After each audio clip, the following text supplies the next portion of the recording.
So yeah, we're just gonna go. I guess that's the plan. Thanks for coming, y'all. Let's get started.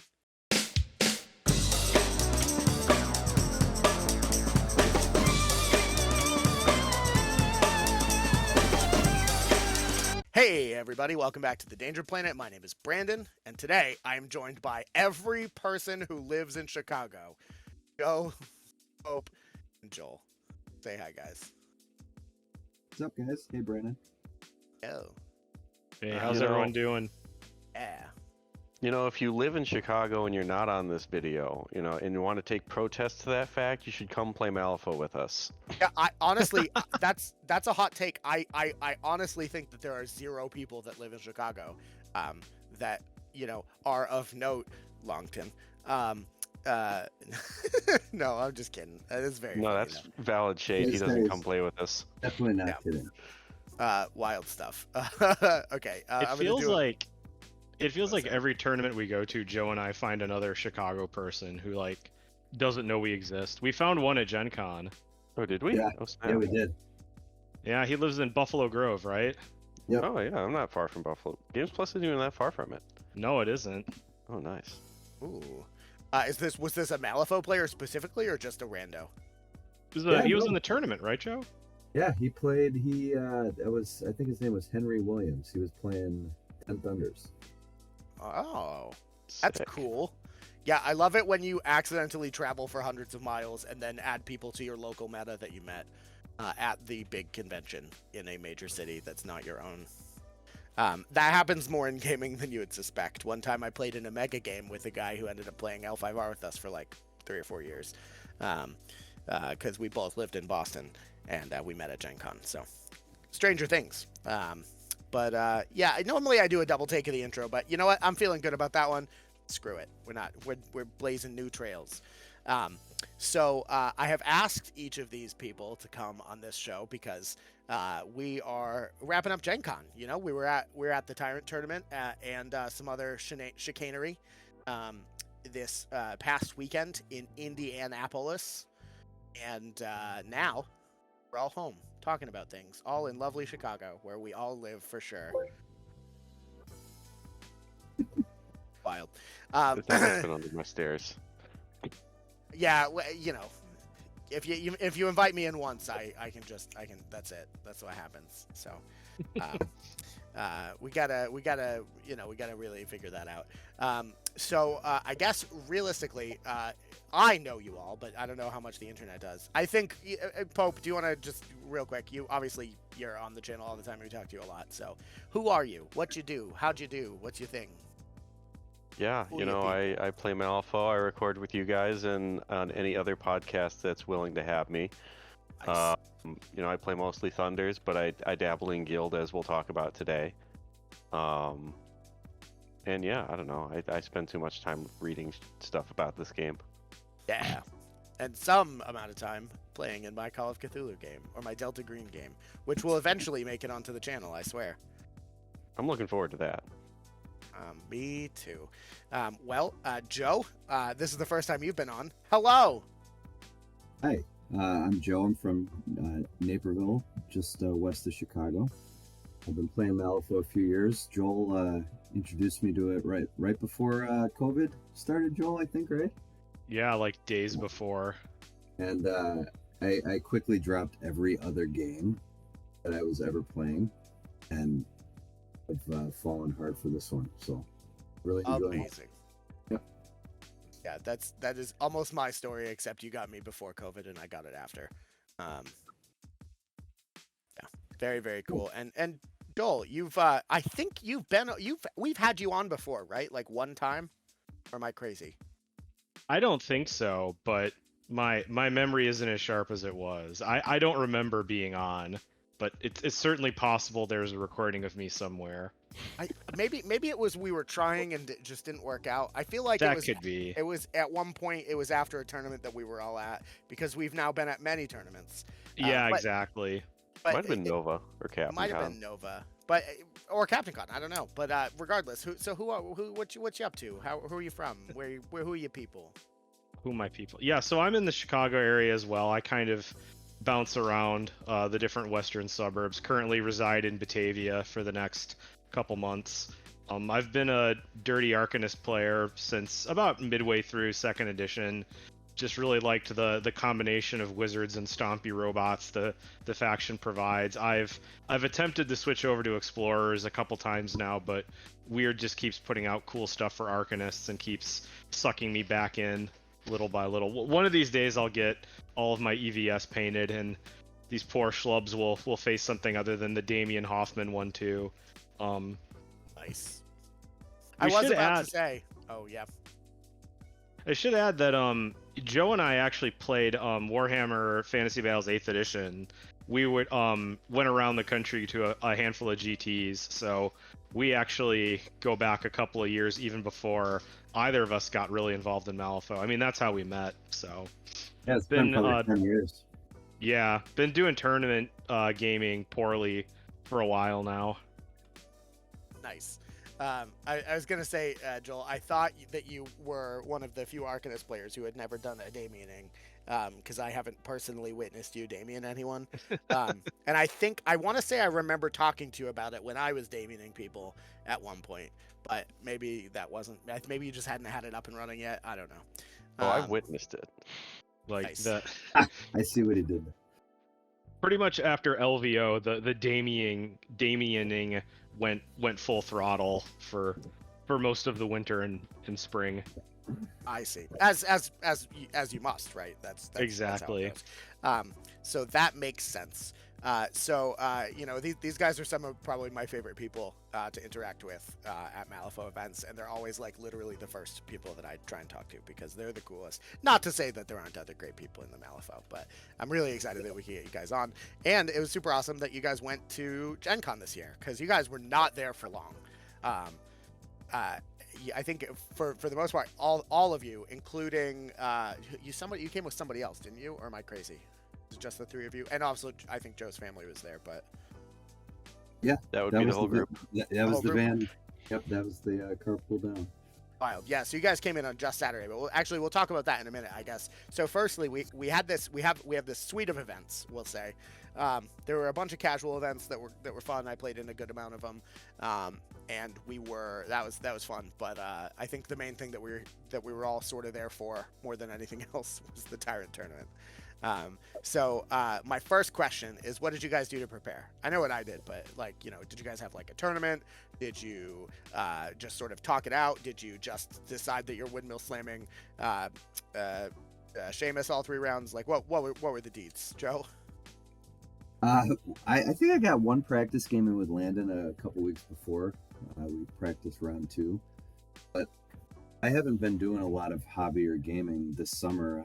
Summer's always a downtime. I'm playing baseball and a lot of golf and working out side quite a bit. So I haven't done much since Joel and I went to Richmond in May. So just in order to make sure I kind of finished my games and played something I was familiar with, I decided earlier in the month to just play Seamus and kind of. It's not necessarily easy mode, but I didn't have to think about it, Right. Yeah. I mean, I assume out of all of Resurrectionists, is Seamus just sort of your boy, the one you have the most reps on? I definitely have the most reps with him for sure. I mean, I'm not exclusively Seamus. I play a lot of Reva and Von Stuck, and I kind of dabble with the whole faction, except for maybe Brian McMorning and Jack Doss or the other 5. But Seamus for sure is 6 probably now. more. Oh yeah, well I just put the Castor box together, so Joel looking forward to getting some games with that.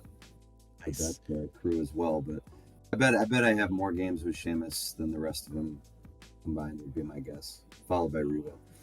Yeah, and I think that's a super important skill, right? Like knowing where your strengths lie and sort of knowing what you're comfortable with, because at the end of the day, if you don't have time to prep extensively, comfortability will lead to success more than I think anything else in this game. Even if it's not the optimal master for the scheme pool, if you just got one that you're super, super good with and you really know backwards and forwards, I think that's the slam dunk pick in almost all cases. Yeah.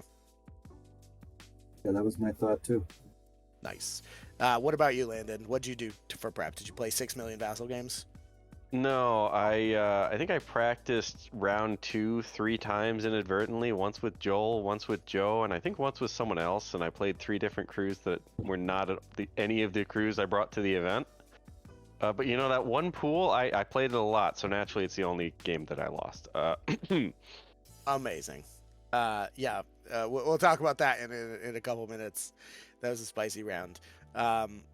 For both of us, in fact. Joel, what about you? Did you do any prep ahead of time, or? So not as much as I would have liked. I got smacked kind of by real life pretty hard about a month before this tournament, and really didn't have a lot of time for gaming. Normally, I'm able to do like one in-person game a week, either meeting up at Games Plus or a few other local stores with some of my other locals to get some practice in. Landon and I, as he mentioned, we did practice one of the rounds, and I too took a totally different crew in that practice round. Well, I guess not totally different, but I took a different crew in that practice round than I did in the actual game.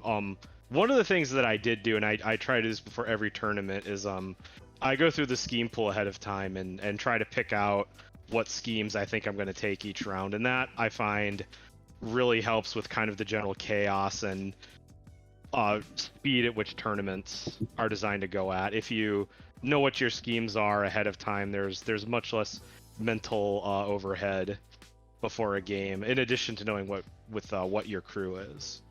Yeah. So that I did do. I think I did it on the car ride down, but I did do it. Hey, yeah, it checks out.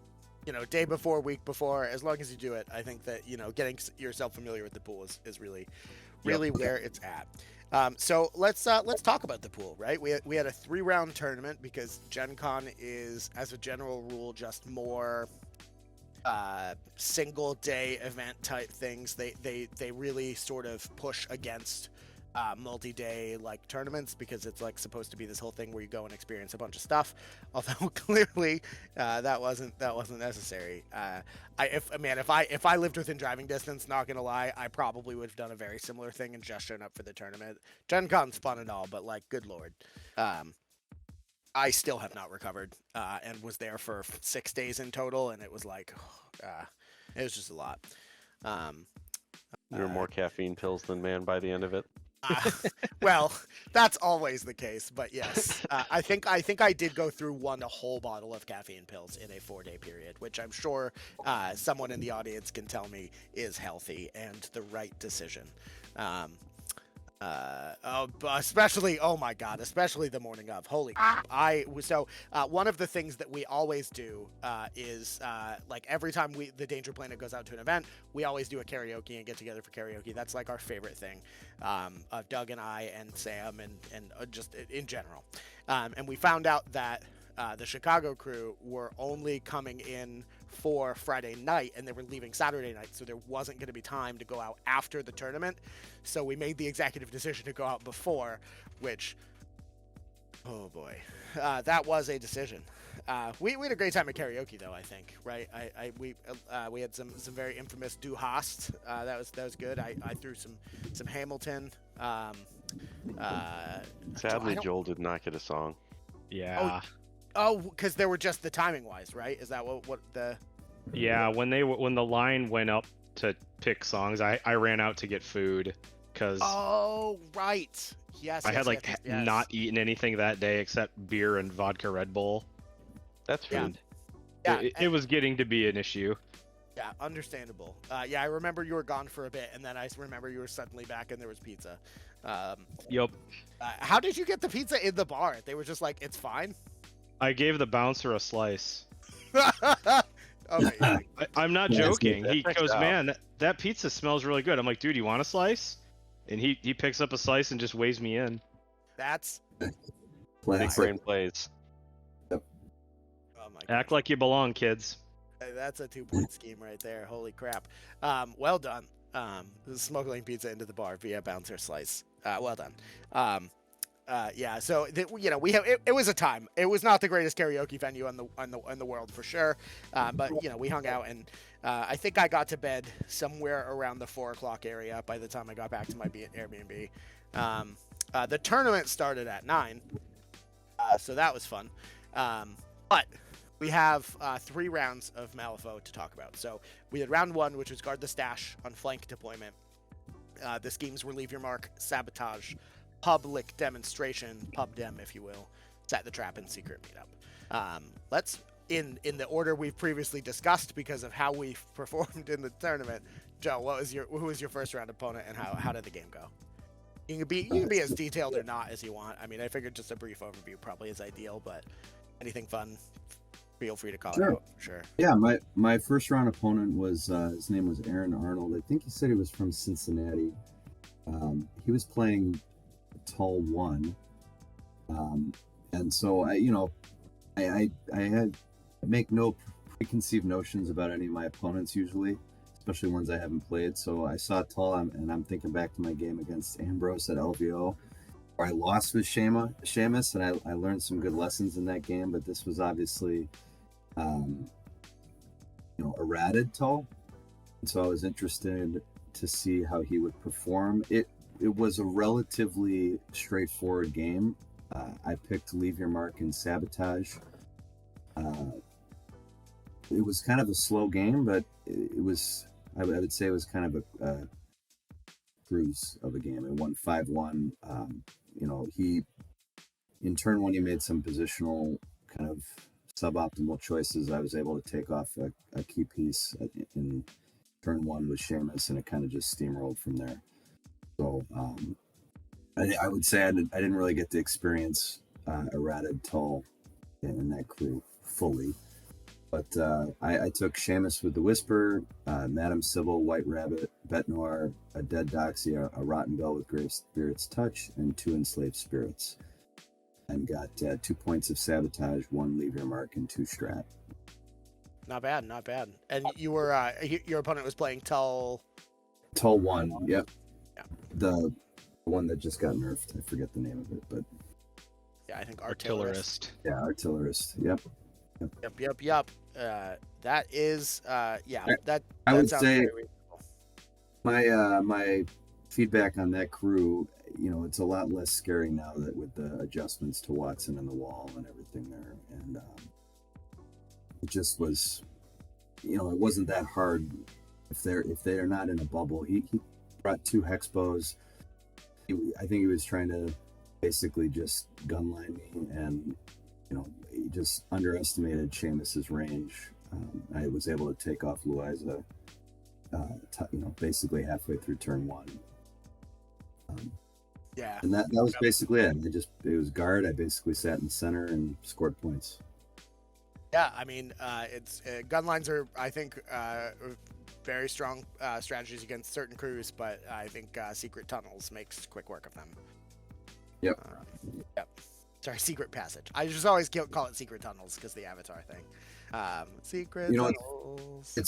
It's funny when part of my favorite part of this trip was just the drive down where we're doing math hammer the whole way on which schemes you want to pick and everything, and I was pretty much convinced I was going to take Sebastian Baker in this game for guard. Oh.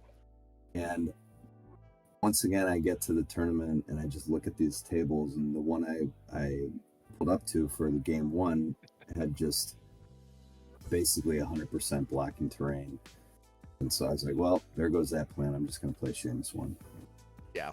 I mean, certainly there's a lot to be said that if the board is just nothing but blocks, you just pop up wherever you want. Yep.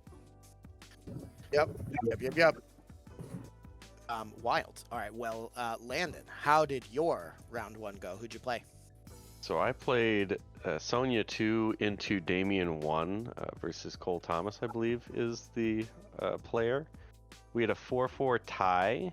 It was a really interesting game and how quickly it flipped thanks to a nice joker on my part, as Cole kills Sonya top of turn 2 before she activates with some regular Damien shenanigans of just piling a million injured on you and then doing irreducible, which is fun and interactive gameplay, as most people could tell you by this point. Ignoring all the preamble that goes into that, later in the turn he ends up spending most of his stones trying to keep the Lolith alive, and failing to do so, as I just pound on him with the 2 thralls I've hired. And then afterwards, sometime in middle of turn 3, I just kind of throw a throwaway attack at Damien 2, who's, or not Damien 2, Damien 1, who's sitting pretty on like 8 wounds since I had shot him with Sonya 1 on the first turn before she died. Tick a little bit and then burn a bit. And I just hit Red Joker on the attack, which luckily gives me a straight modifier on this attack that I had no investment in initially going through. And as we may be well aware, that gives you a 4, 6, 8 damage track with your Thrall. So having spent all of the stones, I just went, oh, look, I accidentally your Damien. And that was enough to not win me the game, but to get me into a reasonable enough position that I could clean up the rest of his crew and try and get to play for a tie. I was playing for a win, but Cole was a very good, tight player who remembered, you just have to deny as many schemes as possible when you're not scoring anymore. So he ends up denying the the reveal point I would have scored on the final turn for Leave Your Mark by dropping a marker of his own with his Dabbler. And so that was pretty clutch. But yeah, it was a good game, good tight game. Obviously it was a tie, but I think Damien 1 is still very, very strong. Yeah, for sure. There's still a lot of gas in that tank. Yeah, for sure. As I would come to find out later on in that tournament. All right, Joel. Who did you play in round 1? What was your deal? So I played Damien 1 into Clampett's Fisherfolk, and I think my opponent was Chris Short. I don't remember 100%, but I'm 99% sure, and I believe he's an Ohio player. Along with right. Cole. So this game was a 2-3 loss for me. It really came down to I think kind of time. We had a lot of sort of very precise measurements we kind of had to work out in the game, and I think that sort of cost us time. We only got through 3 turns. At the end of those 3 turns, I was up quite a bit on material and position. I had him down to 0 stones, and basically his master was within the crosshairs of Loeth, Bella, and Damien. And you're without any Soulstones, you're just not going to survive that kind of firepower with your defense alone. The game actually kind of came down to a certain play that if he could position anti-Mel just a certain way, he could basically get his Leave Your Mark and claim jump point at the end of the turn. And we kind of finagled over it for like 2 or 3 minutes and agreed that there was a way he could do it, and that's what sealed the game for him. Again, I think that there's still a lot of gas in that Damien tank. Ledger Domain was clutch in this game, as he usually is. If you need any type of scheme, he just creates a bunch of scheme markers. Is a real pain for your opponent to pin down between if you give him Soulstone Cash and his cheat second ability, the name of which is escaping me right now. This is also kind of interesting because we both had diversion models, and we're both trying to work around each other's no bonus actions aura. The other thing I learned in this game is Uncle Bog has Laugh Off, and that ended up probably costing me a point because it was kind of a weird last activation with Ledger where if I had done things exactly right, I probably could have scored another Leave Your Mark point or denied another claim point, but I ended up hitting Uncle Bog with a distracting, or not distracting illusion.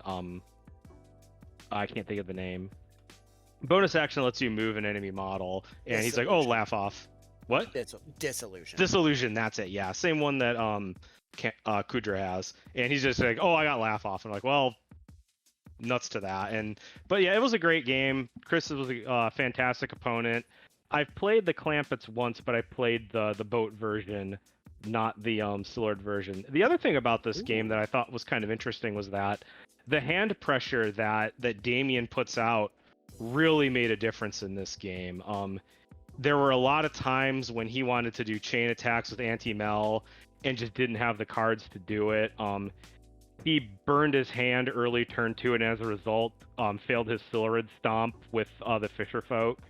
And there was, I mean, he mentioned that after the game, that the hand pressure that he faced with between Damien's Maintain Order and Drain Magic was pretty fierce. So I thought that was kind of interesting. Yeah, I that's exciting. I really like the Fisher folk. They're very neat, but I think a lot of people are more on the Ballyhoo bucket train. Yeah, I like the Clampets in general. I think they gave Bayou a needed shot in the arm. Needed. Well, all right. I mean, I guess, but oh my God, Trixie, get out of here. Yeah. Fair enough. Yeah, I like Chris. He's definitely a good dude. I met him, I think, for the first time at Adepticon 2 years ago. But yeah, very very cool. He's definitely a Bayou guy. So this all checks out. My first round opponent was Mr. Dougie Doug, from Top Doug Designs, the bowmanest Doug around. One of the 17,000 Doug Bs that we have in the Malifaux online community. Doug was on Neverborn for this event. I was on Resurrectionists, and I ended up playing Von Stuck into Meowkus. He calls him Barkus, but I refuse. We actually ended up playing. We had a pretty slow game as well. No doubt, I think due to the fact that I was violently hungover. Maybe not hungover per se. I mean, I was like conscious. Actually, you know what? Quite frankly, I think I was still drunk. I think that probably is the best way to describe it. I was sort of lucid at the beginning, and then I remember towards the end, I was just like, I can't let him have points. That's my only goal, because I think I had scored all of my points at that point, until we got to the end, and we ended up, I think, with a 4-4 tie. Which I'm impressed that I was able to fight him to a tie in such a condition. I took a lot of pickles. For those who aren't in the aware, I have a Rick and Morty themed Von Stuck crew, and my students of Viscera are Pickle Ricks, and so I yeeted the pickles down the board and tried to do as much murder as I could. And oh boy, Miranda heals a lot. Oh boy. That's what I got. That sounds really familiar. Yeah. So foreshadowing again, Landon. We've done it. Yeah, I think I ended up scoring 2 from Guard the Stash, one from Guard the Stash, both from Leave Your Mark, and 1 from Set the Trap. Because oh boy, did I set a trap, but I really had to work to do it, and I do not remember at all what Doug scored because I was not lucid enough to have taken that down in the app. But yeah, I think I have a newfound respect for the mysterious emissary. Not that I ever didn't, but I didn't think it was going to be a problem because I have a bunch of unimpeded dudes and very lot of armor and very hard to murder. But you know, you take enough hazardous damage and things get scary. Bears are good. That's what I got. Let's move on to round 2. So Joe, what was your round 2 like? Actually, just for reference as well, round 2 was Cursed Objects on Corner Deployment, wild. Assassinate, Leave Your Mark. Catch and Release, Spread Them Out, Load Them Up. So, what I like, I played Scott Helbling from Ohio, and I've talked with Scott a lot at other events. He's always a good hang. So, and I know he's a good player. He was playing Euripides too.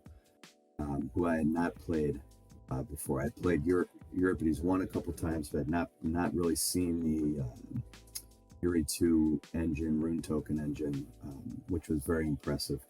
Oh, it's good.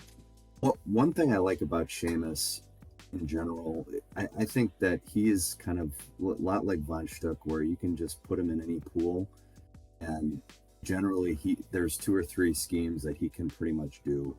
He doesn't often get shut out in matchups, right? And typically when I play Cursed with him, whether it's corner or anything else, he's really the main damage dealer. And so I try and look at schemes where I don't necessarily need to fight with the rest of my guys and crew, because I know people say resurrections are tanky, but I was fine with the Seamus crew that I lose games because I just run out of models. I mean, that seems like a very obvious way to lose games, but so I picked spread them out, and I picked leave your mark, really trying to focus on not dying and then getting the second point of leave your mark, and a couple points on spread and stuff like that. So I took a different crew. And this was actually, it's worth noting, this was the first game where the hiring constraints affected my choices. I don't know if we talked about that earlier. So this was limited. No, we didn't. Yeah, we didn't talk about that at all. Do you want to talk about limited 2 and what that is? Yeah, so basically, and I don't know all the red tape behind it, but basically you couldn't hire all out of keyword in the same way you might in an open game, right? So I think it was over 8 stones. It counted as both of your choices, or you could hire 2 out of keyword choices that were less than 8 stones. I think that's generally what it amounts to. Is that right? Or? So I think it's out of keyword, and versatiles that cost 10 or more stones count for 2 slots. And then 9 or less count for 1. Yeah. Okay. Yeah. So, like in the first game, I picked 2 enslaved spirits, which was my limited 2. Right. Everything else was in keyword. In this game, I took Seamus, of course, stapled with the Whisper, Copycat Killer, and I took Manos, planning for spread them out. I took the White Rabbit Company, Bet Noir, and 2 dead doxies with Great Spirit's Touch. Now, I usually don't take that, but I focused on a little smaller list that would be a little more resilient. At least that was my plan. To be honest, I really had no business winning this game. Scott played a great game. Was very tight. It was very impressive watching him kind of control that engine. Seamus got Thuned at first activation of turn 2. I thought I was out of threat range, and I just underestimated Thune's threat range, and so Seamus was basically buried way off on the flank. Manos is 30 inches away. The rest of my crew is 12 inches away, and I looked at that after 1 activation of turn 2 and basically said, well, I'm going to have to figure out how to score points without my master for the rest of this game. I did make a token effort. I did move a dead doxy nearby. I ended up being a quarter inch short of being able to slam the ice pillar to get Seamus back. And ended up with an ice pillar dead doxy too. But what was interesting was it wasn't scoring him points, especially in cursed objects where these models aren't dead. Yeah, he's going to get 1 point at the end of the game. One cursed strap point at the end of the game, but other than that, they weren't. It's kind of weird, right? I tried to make the best of it, and just realizing I wasn't going to have my master back, I had to figure out how to score points without him, right? Instead of just tilting everything to try and get him back. Yeah, so that's wild. I killed a couple, of his. Because we were in corner, and I had spread. He ended up having, I think, catch and release and leave your mark. So he kind of went to the middle. So I was spreading out on the flanks.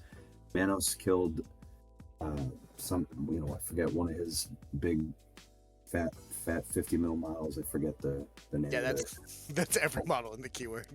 Well, Either Garyons or Cyclops, maybe.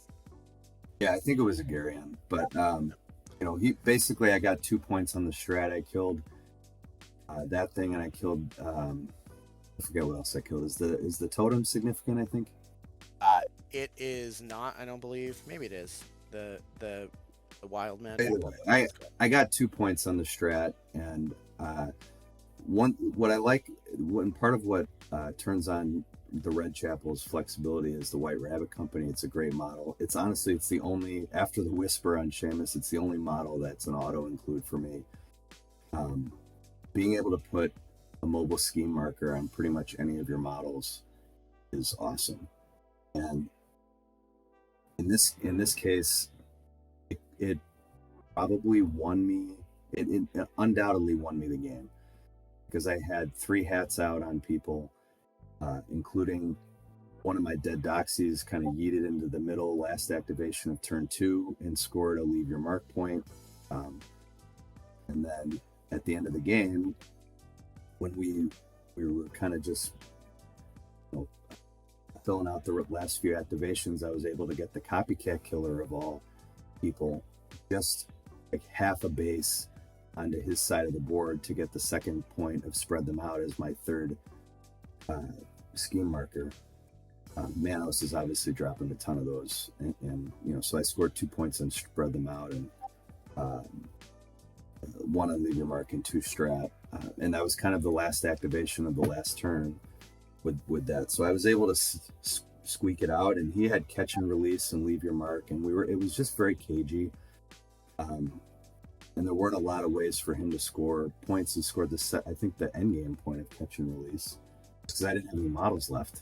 They were either buried or too far away for him to be engaging people. But it was a really tight game. We were both kind of in a daze afterwards. Like Scott said, he'd be reliving that game for a long time. So I feel like I've been on the opposite end of so many of those great games where I just barely lose, and you're just like driving home for 4 hours to Chicago thinking about everything you could have done differently. So it's nice to squeak one out in the positive direction. Yeah, that sounds like a wild game. I remember briefly you guys were talking about it as we were coming back from like our brief break between round 2 and 3. But that's wild. Yeah, sometimes if you bury all your opponent's models, you can't kill them to score, I guess. That's the thought there. Man, I wouldn't recommend that strategy as a general rule, but yeah, I don't know. I was really pissed when that happened, and I just had to just like center myself and be like, all right, well, I still got to score points. There's just one model, and actually I used him as a pass token, which ended up being helping me later. Yeah, other points too. I think there's a lot to be said for just sort of taking a moment and being like, okay, well, my master's dead now. That sucks, or basically out of play. And he stayed in the ice pillar, right, the whole game. He got. I think that was the only strat point he got.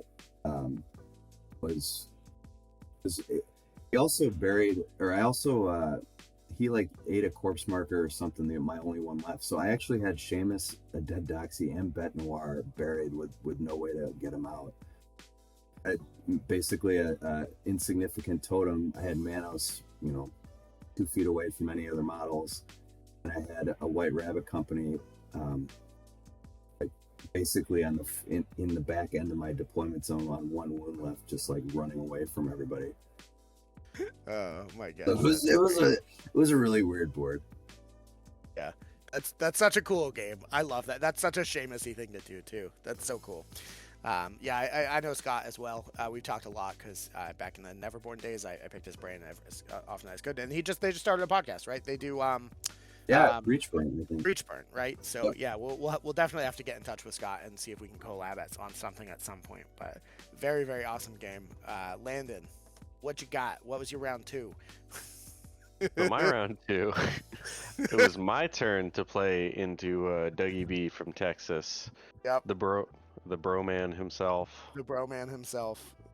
And so I looked at the matchup, and I had some reverberations from a time in which I tried to play Dashel 2 into Pandora 2, and I'm like, I don't want to do that again. So I ended up doing what I didn't expect to do, and declared Sonya 2 again. Since I only had 2 masters this week, that day I had Sonya 2 and I had Dashel 2. And it ended up being Marcus 2, which apparently if I were to listen to Doug's podcast, Student of Conflict, I would have known. So for those of you who haven't listened to that podcast and intend to play Doug Bowman, make sure you've listened to that so you know what he plays, I guess. That's a pro tip if I've ever heard one. Yeah, pro tip. So anyways, I play Sonya 2 into Marcus 2. I already know that I don't love the matchup going into it, but whatever. I'll do my best. I always do. Turn my brain off, pick Assassinate into Marcus. That's usually a mistake. And, but my reasoning is he's going to send Marcus in the middle of all my crew, and then I'm going to punch the crap out of him. And then hopefully he'll die, right? And that goes pretty much according to plan. My other scheme I take is catch and release. He dives Marcus into the middle of my crew. The problem is that he doesn't die. He just takes a bunch of AP with his defense 6, having, better cards for the most part than I do, and I just miss all of my attacks, except I get them down to like 6-ish, which is almost assassinate during the middle of a turn. Then he just leaps out and gets healed back to full by Miranda, at which point in time it's like turn 4, and I've definitely lost at this point in time. So big mistake, don't take assassinate on Marcus. I already knew this because I've done it before, but I just forgot. I was very tilted after the Damien game. So clearly head wasn't on entirely straight at this point in time, especially after having then also missed matchup roulette. But anywho, the cards weren't kind to me on top of my poor life choices, and that's tends to be how you lose most games, when you make bad choices and don't get lucky. Yeah. Yep. My catch and release, I think I end up getting 1 point off of. Assassinate, I get 0 points off of for a 3-5 loss from myself. And at that point in time, it's like, all right, I'm just going to crush the rest of the beers we brought and try and enjoy round 3. Nice. Yeah, that was clutch, by the way, Landon. I'm glad Joel and I were able to introduce you to drinking during the Malifaux. Yeah, drinking during Gen Con is a great experience, and I recommend it be done responsibly. Is that a thing you're allowed to do Drink responsibly or drink? during Gen Con? I mean, No we're one not told like me I can't. we're not like wearing beer helmets or anything, Brandon. I mean, No, fair enough. I mean, Someone walked out of that con with $300,000 in magic cards. They got bigger fish to fry than. Oh my gosh, it wasn't magic cards. I can't.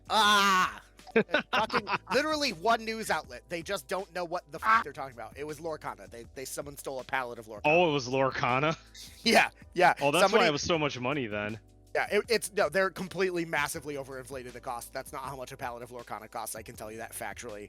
They're just like market price bullshit. But no, to go on a very short tangent, somebody just walked into the offsite storage for Ravensburger with a high vis and enough confidence to walk out with a pallet of Lorcana, and nobody asked any questions. And now they're trying to find the guys, which is hilarious. So the guys who smuggled in a case of beer fly under the radar. Yeah, well, not all heroes wear capes, I guess. Some of them wear high vis. Oh my gosh. we had some great beers, though, I will say. And honestly, we share them too, right? We were. Oh, I've been on the receiving end of that train too. So I'm looking forward to. You gotta apply people for best sports votes, right? That's an old Warhammer tactic. Of course. Yeah, via the solicitation of beer. Yes, absolutely. Oh, that makes sense. That's a personality. When your personality can't do it. My personality was doing no favors for my game round 1 versus Cole. I was super salty at getting Damien'd. Yeah. Well, we'll have. Well, yeah. All right. Fair enough. We'll so foreshadowing. Just talking. Okay. Fun. Joel, how was your round 2? What'd you do? So round 2, I brought Hoffman Inventor into Lord Koopa. This game ended in a 4-4 draw. My opponent was Alex Maxwell, who I believe is from roughly your neck of the woods in New Hampshire. Yeah, yeah, he's one of the New Hampshire guys. Yep, yeah. Yep. Yeah, this was a really cagey game, I'd say. Alex positioned his model super well, and generally speaking, if I'm playing Hoffman 2, I want to stick with more of the shooting side of things. The crew has pretty good range attacks, and if you're playing cursed objects, you're not really all that incentivized to cross the center line that much. And in this pool, I think that was pretty true. You didn't really need to cross the center line for the most part. But you really like trying to outshoot Lord Cooper is a bit like bringing an axe to a gunfight, and it sort of became clear by about halfway through turn 1, beginning of turn 2, that I was going to need to get in and actually do some damage close up. And the way Alex deployed, it just made that very difficult. He used the terrain very well to shield his models and make sure that if I was going to take a shot, it'd be through a significant amount of cover and concealing. And I just didn't have the cards to take advantage of some of the tight positioning he did, because Melissa does have the ability to get blasts if I get the, I mean, I can always get the suit, but I need the cards to force in the higher damage spikes. So it was back and forth for a bit. Peacekeeper did Peacekeeper things. I honestly probably should have lost this game, but turn 4, after being quiet all game, Melissa Core went beast mode. Spiked a moderate damage off a negative to deny a catch and release point, and then spiked a severe off a negative to get a curse point. So that was just honestly luck on my side. I mean, I was just kind of taking pot shots with her, expecting to get at least the catch and release point, but not the second curse point. And I think that might have also gotten me activation control, such that last activation, Hoffman bulldozes and denies his last spread them out point. So this game ended in a 4-4 draw. Again, quite a bit of luck on my part. Very good playing on my opponent's part. A staggered Peacekeeper in severe terrain is a very, very sad Peacekeeper. Just don't do that to your friendly Peacekeeper. Don't stagger him. Yeah. And I don't have any... Or do, though. But... Or do. This game also had kind of an interesting subplot where I got Hoffman involved in melee combat because, again, I sort of needed to get in there, and given the way the board was set up, the only model that could really get in was Hoffman.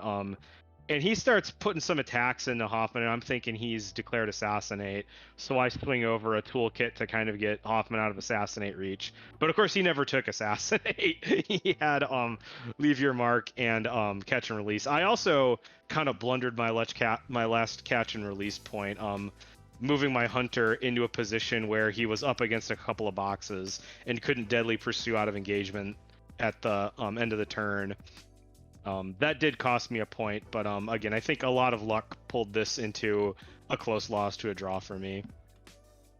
Wild stuff. Well, I'm glad to see that sometimes just play it out, right? That's what you got. If you tilt off the face of the planet, it's very difficult to snatch at a stalemate from the jaws of defeat, and sometimes eating a Melissa Core down their faces will do that.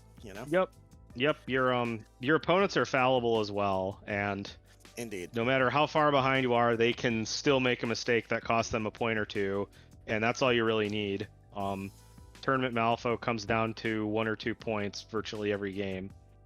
Yep. Well, my round 2 game did not come down to 1 or 2 points. If we hadn't done enough foreshadowing, I played Cole. Landon and I just decided in round 1 that we were done with how things went, so we swapped opponents. I think that's what we had a brief meeting about that and decided that was the best for everybody. So I played Cole on Hoffman 1. I was playing Von Stuck 2. Quite frankly, I don't think that it was bad in a lot of ways. I mean, Cole's a great guy. I had a great time playing against him. Our game was over pretty quickly. I was fading fast in that game. I had reached the peak of not necessarily inebriation, but I was just feeling like death. I couldn't focus on anything, and I made a clutch mistake where I took Leave Your Mark and Catch and Release, which I think I went on to score a point for the Leave Your Mark and a point for Cursed Objects, and I lost 7-2. We talked it out at the end. We decided 7-2 is where we were at. I don't think I was going to do better than 2, but I had set up both the reveal and end game Catch and Release point with one of my 2 students at Viscera, which I previously mentioned are both Pickle Ricks. One is Pickle Rick and one is Pickle Rick Prime. And as many times a significant issue has been caused in my life, I chose the wrong pickle. I had written down on my Catch and Release Pickle Rick with the red tubes in brackets, and I proceeded to play the game sacrificing the important Catch and Release Pickle Rick to the Peacekeeper, which jammed my whole crew on my board half, except for the one Pickle Rick that was not my Catch and Release Pickle Rick, Student of Viscera, where I was running around the board doing important things with him, taking and lo and behold, somewhere around the start of round 4, I looked at my the end of round 3 rather. I looked at my catch and release target, about to declare it, and I was like, "Oh, Cole, I have chosen the wrong pickle. I'm in quite a pickle here." And that's happened to the best of us, man. Yep. And my the actual pickle died well into I think top of 2 pre-activation. It was a slog from there. I think I got 1 point for cursed objects. I think I killed and also I thought that I had scored when I finally took out Peacekeeper. I thought that I had scored a 2nd point of cursed objects, but it turns out that I didn't put one on Peacekeeper. And when Cole was like, where do you want the 5th one? And I was like, Peacekeeper. And then, I don't know, drunk Brandon was like, actually, no, we won't put it on Peacekeeper. We'll put a 2nd one on Melissa Core. I don't know. I don't know why I did that. I have no memory of doing that. I definitely have a memory of doing it. I have no memory of deciding that was a good plan. But I did it. I remember saying those words. Oh my God. and this is why you shouldn't drink info. So I went to, so when I killed Peacekeeper right at the top of 3, I was like, well, I'll kill Peacekeeper, that'll be my point for the turn. And Cole was like, it's not, you decided to not put one on Peacekeeper. And I was like, oh, yes I did, didn't I? That is a thing I said. What a time. So that didn't go well. And Cole, who is a very, very strong Malifaux player, took advantage of the pickle that I had gotten myself into. And what a decision. There were a number of decisions. Yeah, that was wild stuff. So anywho, we have one last game to talk about in round 3 because we have a spicy surprise for everybody. But why don't we go with Joe? Who was your round 3 opponent? How was round 3 for you? What was the deal? I played Grant Headley in round 3, who was cosplaying. He's the guy who cosplays as Stuck at Nova, and I think he was as Ivan or somebody here. He was playing Explorers. It was versus Anya 2. It was Carve a Path on Standard. We had Breakthrough, Vendetta, Hidden Martyrs, Spread Them Out in Your Face. So I really like Carve with Red Chapel in general, between the Doxies, Take by the Hand, and either the Gravedigger or Enslaved Spirit. You have a lot of options for moving the Carve markers. But I was concerned about having to get too many scheme markers down, so I ended up taking Hidden Martyrs and In Your Face. I figured, put Hidden Martyrs on one of my can kickers and the White Rabbit Company, because I'm planning to keep it safe. So I had Gravedigger, White Rabbit Company for that. Then In Your Face is always a good one with Seamus, because you're pretty much, especially on these boards where I could get anywhere in 2 secret passages, you're pretty much going to kill whatever model you want. And actually in this game, it turned out not to be Seamus to get the points for that. It was a Copycat Killer with a cheeky 2 damage hit to take the last 2 on a Black Joker stone damage flip on Corvus Rook, which was probably the highlight of the game and not something that you expect to happen, but was something to laugh about anyway. Actually wild. Yeah, it was. I think he was on 2 health. He just needed to flip a week to keep him alive. It was the last activation of the turn. He was injured, so from Seamus going into him earlier, so it was a little bit easier to hit. But fortunate for me, Black Joker flipped there. He had terrible cards, I have to say, the whole game. I think his first turn, Seamus activated at the end of turn 1 and killed Sovereign. Basically, that's rough. I think he had 7 cards, and I think the highest card he had was like an 8 the whole turn. So turn 1, what cards weren't good for him. He had pretty bad cards the whole game. And this one ended up 7-5. I kind of underestimated Anya 2's. I had never played her before, but I know they shoot a little bit, they scheme a little bit.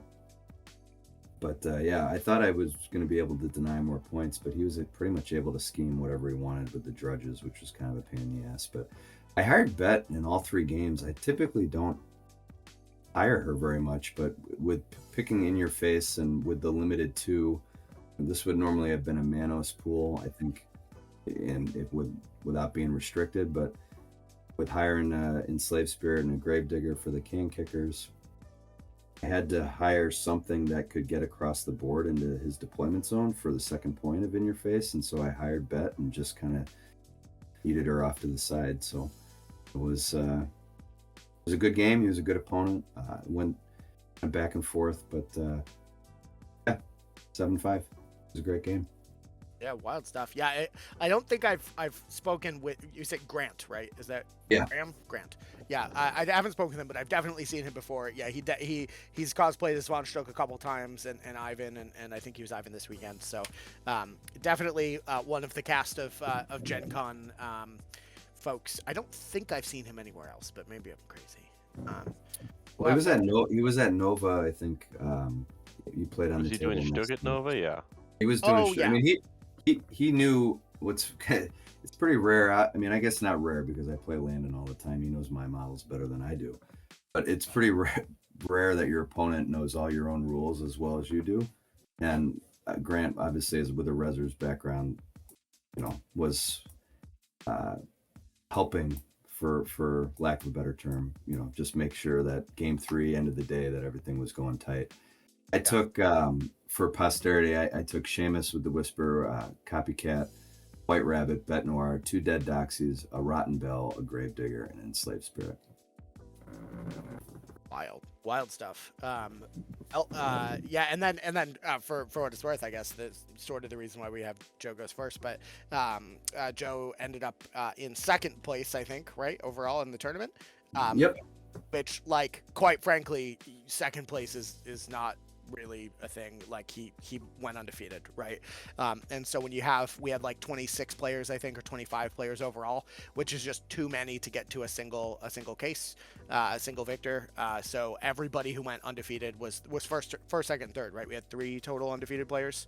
Yep. I think sure. Nathan Linder won it. He had higher margin of victory. I think he was 15, which was pretty good. So I had a 7 margin of victory, and then I beat out Chris Short for 2nd, same diff, but I had more VPs. So yeah, wild stuff. So congratulations, Joe. Super well done. And yeah, wild stuff. Seamus, what a guy. I guess he's good. Yeah, he's yeah. I gotta pick your brain about Seamus one of these days. Probably sooner, because I'm bringing him to Nova. I've just learned. So Landon, what was your game 2 like? How'd you do? Yeah, so Three, I played. Finally, end up playing Dashel as I had intended to for the entire weekend into McCabe 2. Set up my opponent Explorers McCabe 2. Ooh. As he ended up hiring Botanist, which is a model I've said I don't really respect a good number of times. I do remember that, yeah. No goats? Did he bring the goat? He did not bring the goat, unfortunately. No one brings the goat. He brought for his 2nd model hire out of keyword the Obey guy, Mr. N, whose name I'll not try and pronounce because it's too tough. Nakatoro. Something like that. Yeah, the one from the Explorer starter box. Yeah, that one. So he brought those 2, which surprised me because I had been under the impression the entire time going into this event that the cutoff on limited was 8 Soulstones for some reason and not 10. So he submitted his list and I scratched my head, and then looking into it later, it was I was just taking that from absolutely out of nowhere. No idea why. But regardless, he splits his crew kind of half and half on the markers, and it's like a really weird board we're playing on, where there's just a couple of narrow chokes, really, where the model or where the markers are allowed to pass over, and then like a little bit in the center. And so I end up playing for this big center area, killing a bunch of his stuff. Turn 1, I pick up the corpse curator. Turn 2, I pick up a botanist and his ruffian that was kicking cans.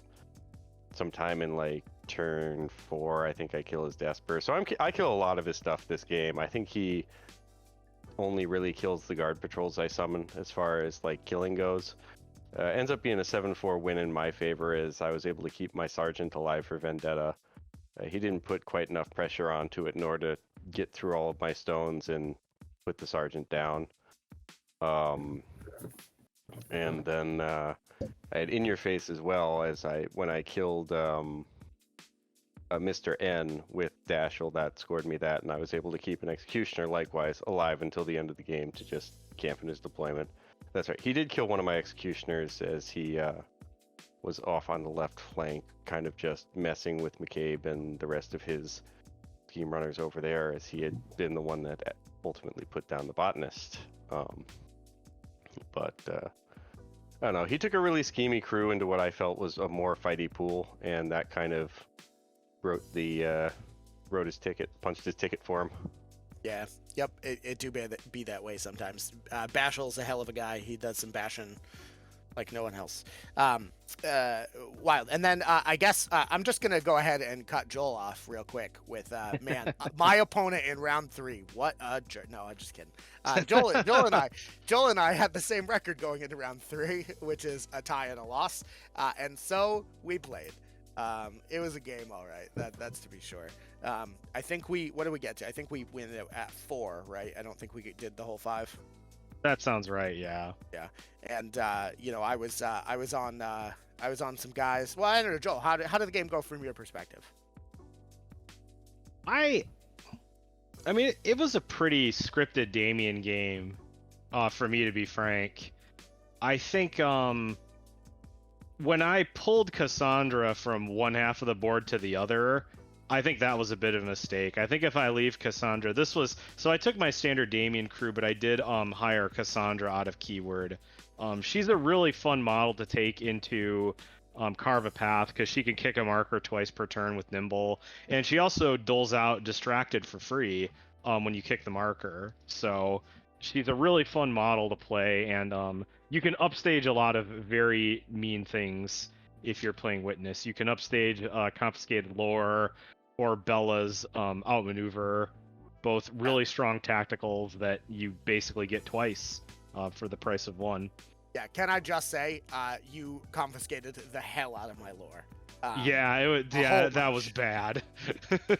I think you did it like 5 times in a 4 turn. Yeah, and like, I had like the dream Damien turn where I just killed 3 models in one activation. Yep, that did happen. Yep. They were just like stacked up so nicely, and it's a sweet feeling when you've got 5 Severes in hand, and it's just shooting ducks in a barrel at that point. But yeah, this was probably my favorite game of the weekend. I mean, it was very, very back and forth and kind of pugilistic, a lot of fighting. Yeah, I think we had like 4 or 5 neg flip Severes between the two of us. That was just happening left and right. Like, okay, neg flip, cool. 11, 12, 13, 13. Wild stuff. I think I did 2, then you did 1, then I did another one. Yeah. It was a slog. There was murdering happening left and right. I was Pickle Rick at several points. Yep. Yeah, what a slog. I think we ended up in a 5-5 tie. Yeah. Yep. This was actually we both scored both points for Vendetta, which has to be Malifaux achievement unlocked, right? Yeah, I honestly I was very surprised that happened. And I had chosen Valedictorian on Lohith, and you chose Cassandra on not Anna. One of the students, whichever student you took. I can't remember the difference between them. Student, Student Viscera, yeah. Pickle Rick, yeah, right. Was it Cassandra you chose? Yeah, and what happened, right, was that you moved that student way off my right flank, and I just unloaded on him with Damien to the point where he was below half health before turn 2, but Cassandra actually has to do damage for me to get the reveal point. So I had to bring her all the way to that side of the board, give out like one attack that, like, the attack didn't even have to, well, it did have to hit because you have to damage, but he was already below half health. I just had to touch him with Cassandra to get the first reveal point. Yeah. And at that point, like, there was so much going on. I had literally no idea that was happening. Cassandra was way off on the other side of the board, and like for most of the game at this point, and there's no way I would have suspected that. Otherwise, I would have just blown it up with Anna if I thought that was viable. But we didn't get that option. Joel, were you double confiscating his lore? Did I miss this early? I did that at least one turn, maybe 2. Yeah, he was confiscating the hell out of my lore, which is wild. I thought that's what Damien didn't want. Yeah, it's dirty. It's pretty dirty with Damien. That's not cool. Yeah, it was nuts. There was one point where I was like, all right, I guess I'll cheat down, and I actually did end up, I think, getting it up. Like, I ticked up the card value by 1 by I cheated down for studied opponent to draw the confiscated lore card, and then I think I pitched a 2 and drew a 3. So I was like, ha ha ha, that'll show you, Damien. Yeah, I remember that. Yeah. Yeah, it was wild stuff. I think I actually did it intentionally, having forgotten that you had confiscated my lore just a moment ago, and I was like, oh, well, yeah, right. I remember it. You draw the card, and you look at me, and you just give me this like, God damn it, Joel. God damn it. Oh my gosh. No, it was a great game. It was also the first game that I think I was fully conscious for, and fully revived from. I had at that point, I think I think my kidneys had begun to shut down. I think I was about 8 200 milligram caffeine pills deep at that point. But we got there, folks. It was we got there. So thank you, Joel, again for the great game. Yeah, thank you. And teaching me the meaning of Christmas. I mean, Damien won. And that sort of brings us, I guess, to my rapidy up points, right? I think we talked a lot about the event. Yeah, so overall, I had a great time at GenCon. I hope that you guys did as well. We played a bunch of cool stuff. We got some demos. Doug and I learned about this new game that we're going to probably cover at some point called Zinvaded, but that'll be a story for a different day. I ultimately, I think that I had a lovely time. Malifaux's great. I wish that they would do a big, like a real like 5-round event at GenCon, but I think it's just not in the scopes. Do you want to go real quick? Any closing thoughts, Joe? I had a great time again. I plan to go next year. I know people have talked about wanting to make it a 2-day event, but I like it as a 1-day. I got a lot of going on, pardon my language. Baseball season, kids stuff, so 1-day event was great. I enjoyed driving down with you guys too. I thought that was great, just chatting Malifaux for six plus hours of drive time, so looking forward to that. Definitely one of the reasons I don't like to go to events by myself. Just having the companionship on the way there and the way back is part of the experience. Yeah, and singing We Didn't Start the Fire with your kids, also an important part of the experience. For sure. I feel like I got top dad points for that one. You did. Well, next year, geez, I'm gonna fly out to Chicago and drive down with you guys. Holy, that seems like that's the point of the event. Wild. Yeah, for sure. Okay, Landon, you got any closing thoughts you want to cover on the con of gens? Yeah, I mean, I was sad I didn't go home with the belt, so clearly I'm going to blame it all on Guild, even though it's definitely not Guild's fault. Unplayable faction, and I will not be bringing the Nova as a result. Yeah. We have some spicy plans for Nova. I don't know how much is actually due to me just being like, I double dog dare you or not, but 100%, it was entirely that you double dog dared me. Are you bringing a Sami? No, it's way better than that. Should we announce it here for the internet first? You sure you don't want to borrow the Guild? Yeah, sure, why not? Do a repeat? Do a double repeat? No, I won't be doing the repeat of Guild at Nova. You see, Brandon has quadruple dog dare me to Scorpius Neverborn for the open event. Oh, okay. So that's what I'll be doing, because apparently it cannot be done. It can't. So I'm gonna I'll hold it here for absolutely 100%. I got a few of those masters if you want to borrow them. That's okay. Brandon's got the whole faction painted I will be for me. providing Landon nice. 1 Neverborn. The One whole whole thing. Neverborn. Amazing. Sorry to cut you off, but well, you heard it here first, folks. Landon is Scorpiusing Neverborn at Nova, so watch out for the Pope. He's going to get you. But Joe, maybe I'll practice with some of the ones you've got at home in the meantime.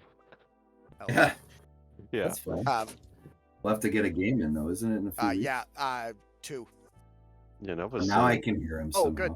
Wild. Yeah, weird technical nonsense. that solves issues. That does solve issues. I have no idea what that was for. I've never had that issue before. Whatever. We did it. We made do. Yeah. So yeah, I will be providing Landon 1 whole Neverborn as on loan, of course, as payment for my dare, I guess. Man, what a time.